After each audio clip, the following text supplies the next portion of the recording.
Streaming worldwide, this is the Gospel America Television Network.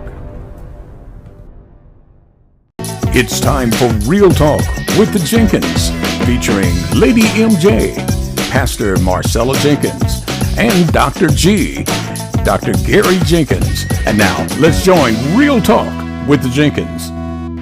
Hi, everybody. Welcome to Real Talk with the Jenkins. I'm Dr. G. I'm Lady MJ. And we are the Jenkins. Now, Lady MJ, we have somebody very special. We haven't never had him on the show before. Senator Charles Perry. He is the senator for the 28th Senatorial District here in Texas. And we caught up with him while he was recently at a Concho Valley Republican Women's Function.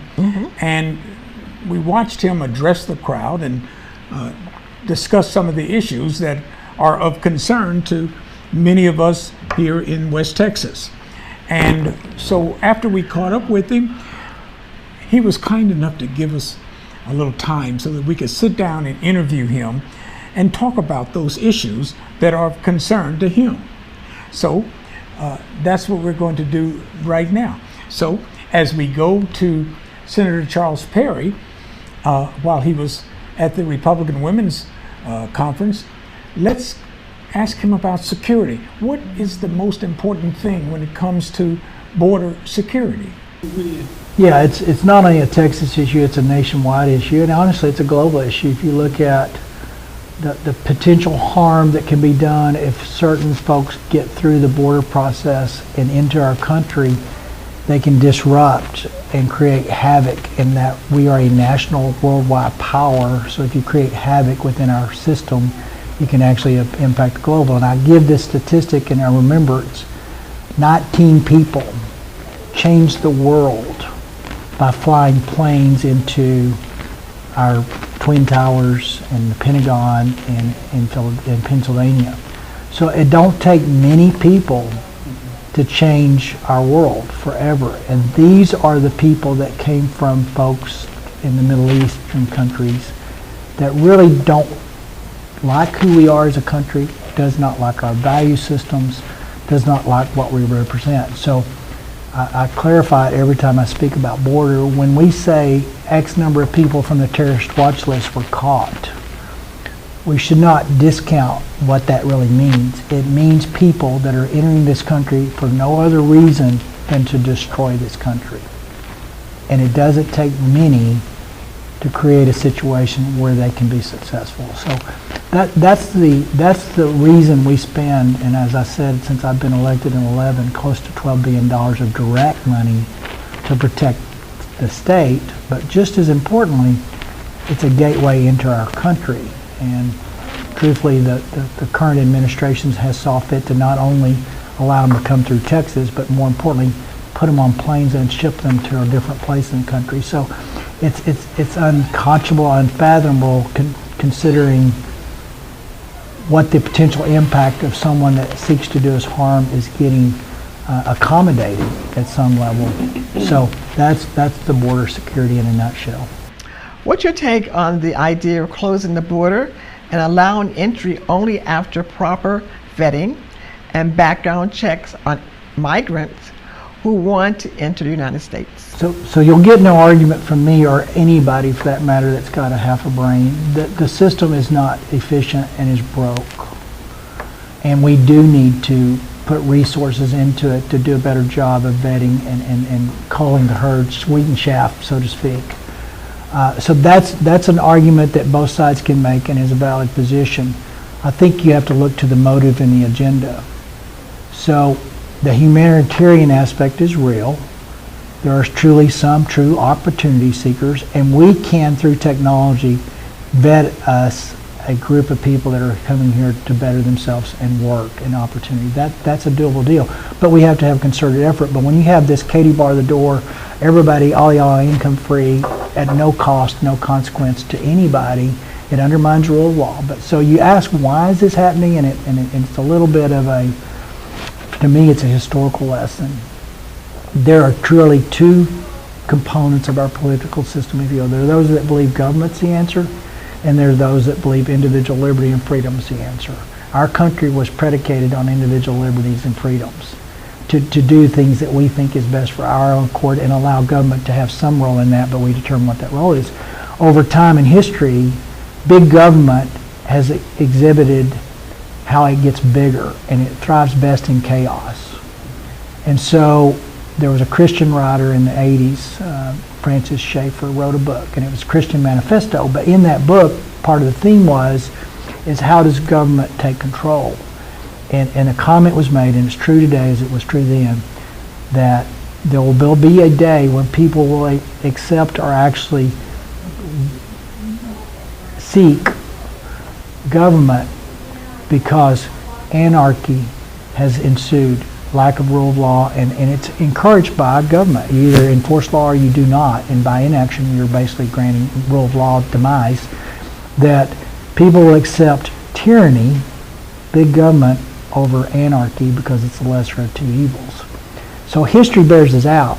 People in crisis mode, even though it may have been created by the government that's over them, they seek government to fix it because it's the only thing big enough in their belief system that can fix it. So if you ask me why, I think that we're in a country that has clearly changed from individual liberties and rights and freedoms that God granted us at birth to we believe government's the answer, and I think that's the only logical explanation I can make that's actually got spiritual tenets to it. Because when you see government as the solution and not God, you've effectively fulfilled Satan's purpose, unknowingly or knowingly, but is it intentional at that direction? Is it that deliberate? I don't know. Human nature being what it is, you let human nature control, sinful nature that it is, it migrates to the path of least resistance and what's good for me. It's all about original sin. So you play all that into, when people ask why does the border do this and who can logically think that's a good thing, I would argue that from a government perspective, big government thrives best in chaos. And I think that's where this administration and that side of the political spectrum believes government is the answer. It may not be ill will, but they just see government in a different role than what I think, one, we as a country were founded on, and two, what God intended it to be. Senator Perry, what's being done to provide more funding for those who provide health care for relatives and others? First of all, we don't value those people correctly, and there's a selfish incentive for me from a fiscal responsibility. I think it makes sense to encourage that. So effectively, you and I both, and I've had this, become caregivers of our parents or a relative, and if you're honest, you don't have the expertise to do that role. And if you do it, you probably don't do it with dignity and respect, right? So you're faced with the dilemma of parent can no longer stay by themselves, so they need attendant care or they need care. And you can either put them in your home or you can send them to a state-sponsored Medicaid facility, or if they're planned well and have resources, they can buy into a different process. So for those that have no nursing home path, then it usually ends up on the family to take care of. And that's the way it used to be, but people were dying at 65 and not living to be 90. So a lot of this has changed. So there's been an industry that's developed and has produced caregivers, and they come into the house when I'll use my father-in-law. He lived in our house for about 3 weeks before hospice, and I didn't have the expertise to get him out of bed and shower him and do those things that dignity demands and the right thing to do. And they got paid by their employer, and it averages out to be about $8.15 an hour at the time. So when we last session put $1 billion in and got it to $10.60, we were shooting for $15 an hour so they can compete with Starbucks. So that's a hard job, right? Yes, it is. It's a call job. It's a love job. And so I think from a fiscal deal, it keeps, I'm told, it keeps about 300,000 people out of the nursing home system, which is an average of $6,000, $7,000 a month to the state, versus paying those people and leaving them in their home with family support and dignity and getting the things they need to be human done. So I'm an advocate for more money for those groups. So it's just, to me, the right thing to do. But from a Texas taxpayer stewardship perspective, it's the smart thing to do. So that's one of my personal, if you will, hills that I want to climb. We'll be back in a moment. You're watching Real Talk with the Jenkins. I'm Lady MJ. And I'm Dr. G. And we are the Jenkins. Real Talk with the Jenkins. We'll be right back after these messages. The definition of an expert is a person who has comprehensive knowledge, skill, and experience in a particular field. Michelangelo was an expert in sculpting and painting. But if you're looking for an expert in transmissions, then look no further than Gray's Transmissions. So if you find yourself in need of a new transmission, you need to make sure you have someone with expertise and experience. We should know because we're the experts. Ready for really tasty pizza with your favorite toppings? Call Trophy's Pizza at 325-947-7499 for the best takeout pizza in San Angelo. Family-owned business that loves Jesus and you. Trophy's Pizza. Call 325-947-7499. Trophy's Pizza, made with love. It tastes so good, you'll want to give them a trophy. Need an oil change? Then Gentle Touch Fast Lube on Sherwood Way is where you need to be. We are a safety inspection station, checking all fluids and your air filter. We have major brands of oil, both synthetic and regular. Here's what customers are saying about Gentle Touch Fast Lube. Fast Lube gets me in and out. Fantastic job, fantastic crew. They get me in and out. Celebrating our 29th anniversary, fast, friendly, and family-owned Gentle Touch Fast Lube. And now, back to Real Talk with the Jenkins. Welcome back. You're watching Real Talk with the Jenkins. I'm Lady MJ. And I'm Dr. G, and you're watching Real Talk with the Jenkins. Today we have a special guest, Senator Charles Perry. Senator Perry, in speaking with you, it is clear that you are a man of faith. Is there ever a time when your faith clashes with your duty to the public? No, it can't clash. If you understand God's will for you, even though we fall woefully short every day trying to meet that, but His goal is you to spread the gospel. And that's not in politics, and that's not at home.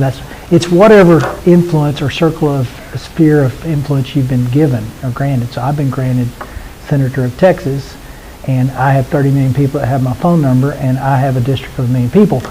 My responsibility to do what he commands me to do is no different than the guy that never got out of his house that may have met his wife and that's all they saw every day. You still have that responsibility. It's taken me a little while to get comfortable in that realm because obviously a secular world, most people don't necessarily agree. They're not against me. They just don't believe that. So I had this conversation earlier today. Where I am, my position in life does not change the Great Commandment, the Great Commission.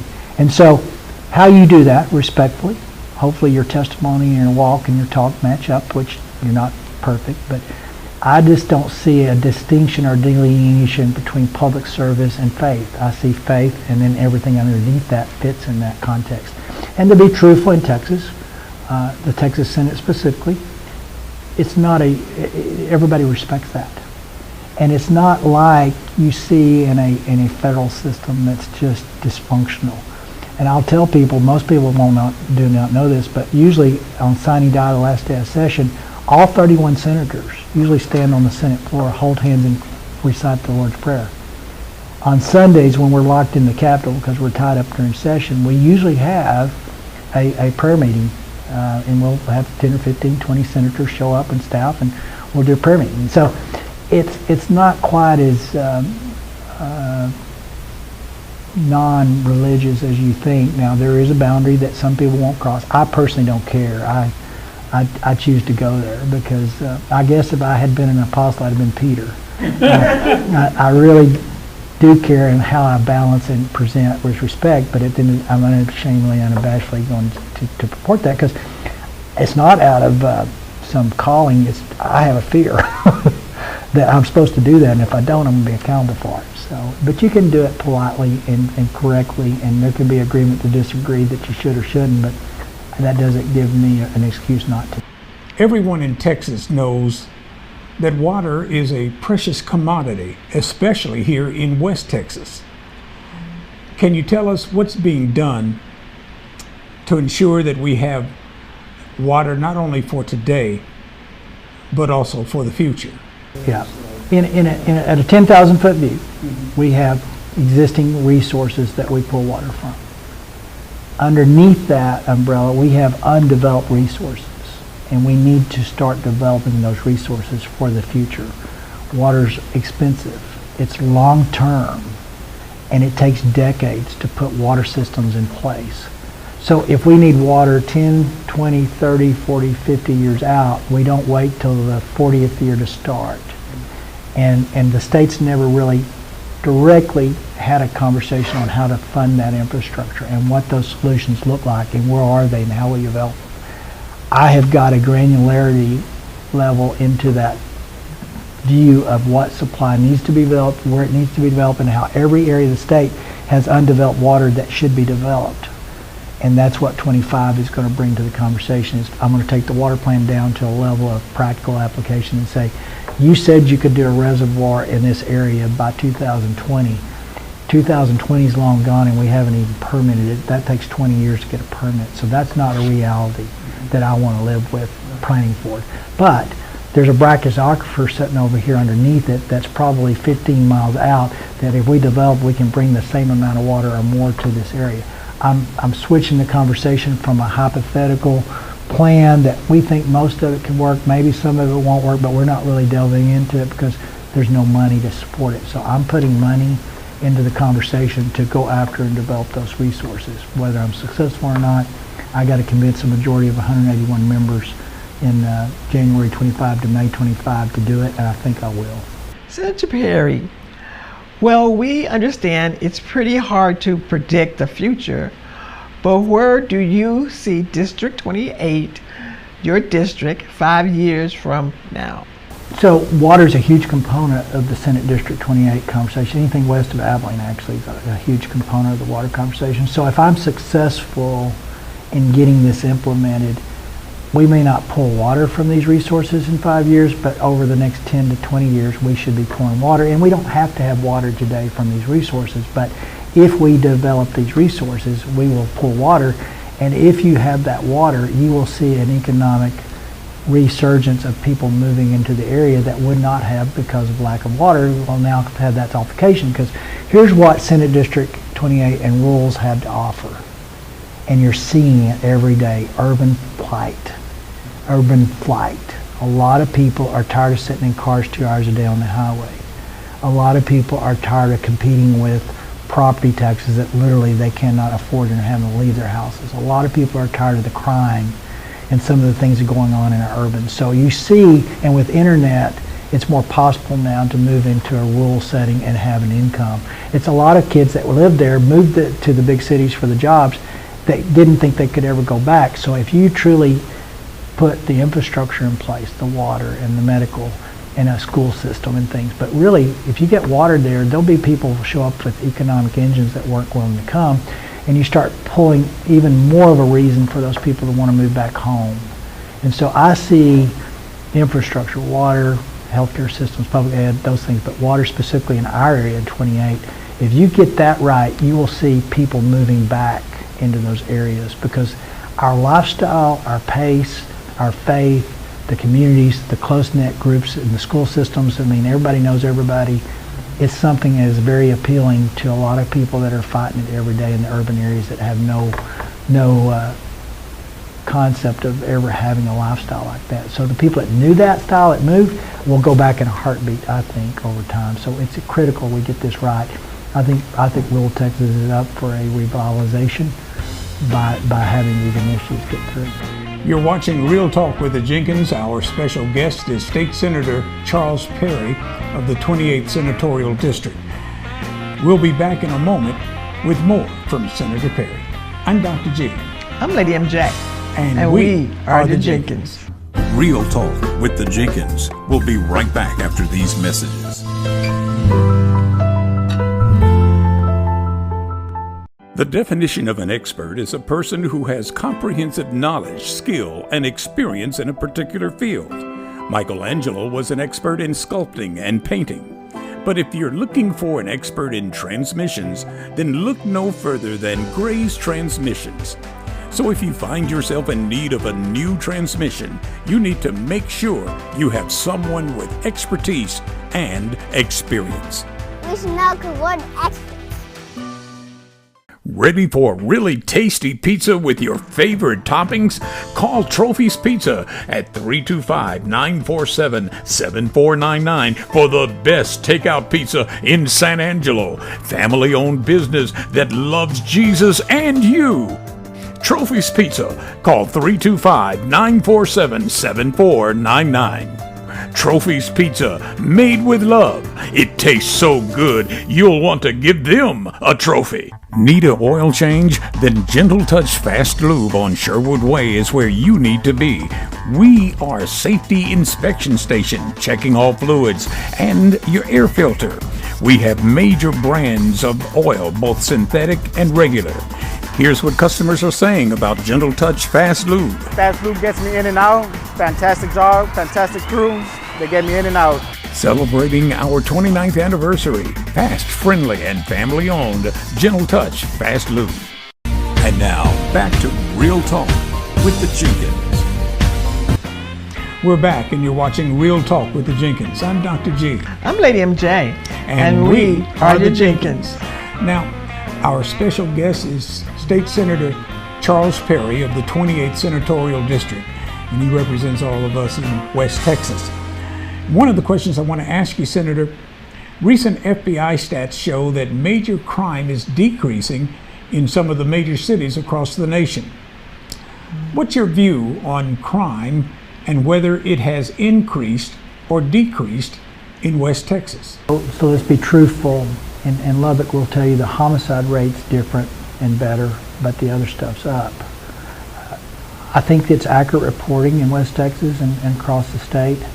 But here's the problem with crime. First of all, for over a decade now, and it started back a couple of administrations back, that it was acceptable to go into a store, CVS, 7-Eleven, and walk out with $749.99 worth of goods and not pay for them and not be prosecuted.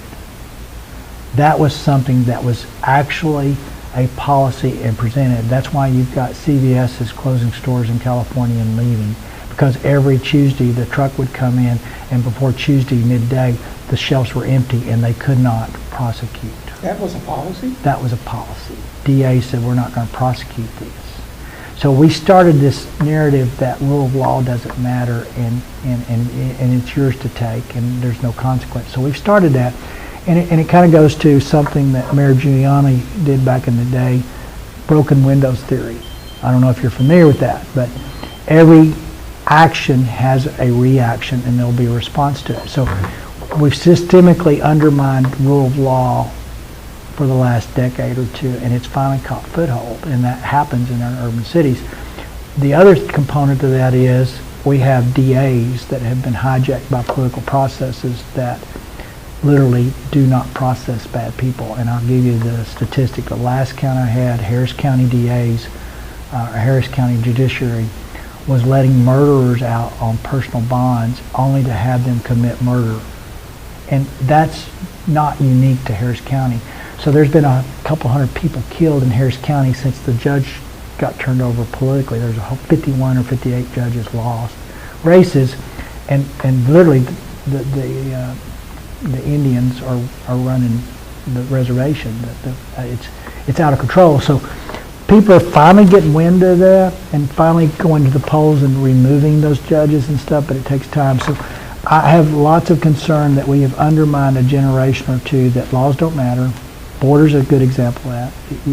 You can't not enforce rule of law and keep a civil society. You have to have law and you have to have consequences. I'm not suggesting everybody that commits law should have criminal, should go to, we can be smarter than that, but there needs to be a consequence. Yes. And something that calls attention to, you don't get by with doing this without having to do this now. And it shouldn't be permanent. A kid being stupid at 18, caught with something, breaking in, that kid should have consequences, but it shouldn't be lifelong consequence, right? There should be a redemption in there. There's a second chance God that I serve, you know?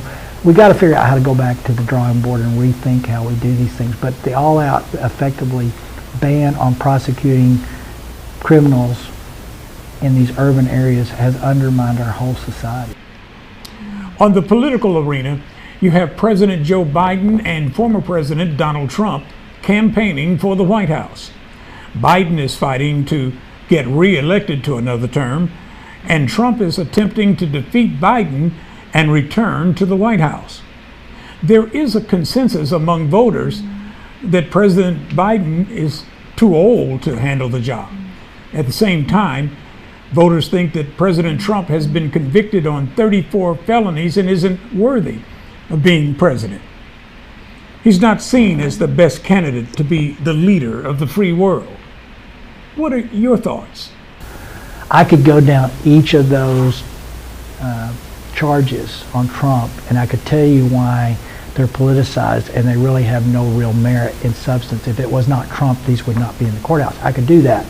I could go over here to Biden and tell you that what's his name, Hunter, has a lot of issues other than this gun application, and if you were paying attention, they were just saying he wasn't high at the time, which is kind of disingenuous himself. So It's kind of stupid. I'm not going to go down that path and discredit each of them's position, because anybody with a brain can do that. I know personally, working in a public sector as a business owner in a CPA firm, what Trump got rung up for on finances was no different than everybody that's ever applied for a loan in a bank, and they took it out of context and blew it up. So I could do all of that, but set all that aside, it's dangerous when that process has been hijacked by either side.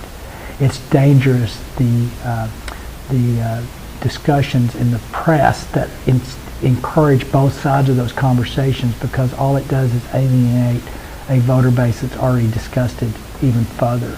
And what you do is you end up sorting those populations down to just the really extremists on both sides. And you're allowing probably a very small percentage of people with very extreme views, even though I would say some of those extreme views I can support, because from a principle perspective, it's love of country, it's patriotic. They may go extreme, but they're hanging on a principle over here. This side, I think it's government centered. So, but I could argue all of those things, but when this narrative and the media disengagement or the media advocacy, that we've lost our free press, and our founders were pretty clear, you can't lose that. You can't become a propaganda machine, and we've seen that play out, right? Hitler and those people. So we're in a mess, and the process has gotten so corrupt through the narrative on either side that it really separates people. Our special guest is State Senator Charles Perry of the 28th Senatorial District. And we want to thank you, Senator Perry, for taking the time to be with us on Real Talk with the Jenkins. Also, we would like to thank our viewers for allowing us to come into your home, and our sponsors. You are watching Real Talk with the Jenkins. I am Lady MJ. And I'm Dr. G. And we are the Jenkins. Thanks for being with us.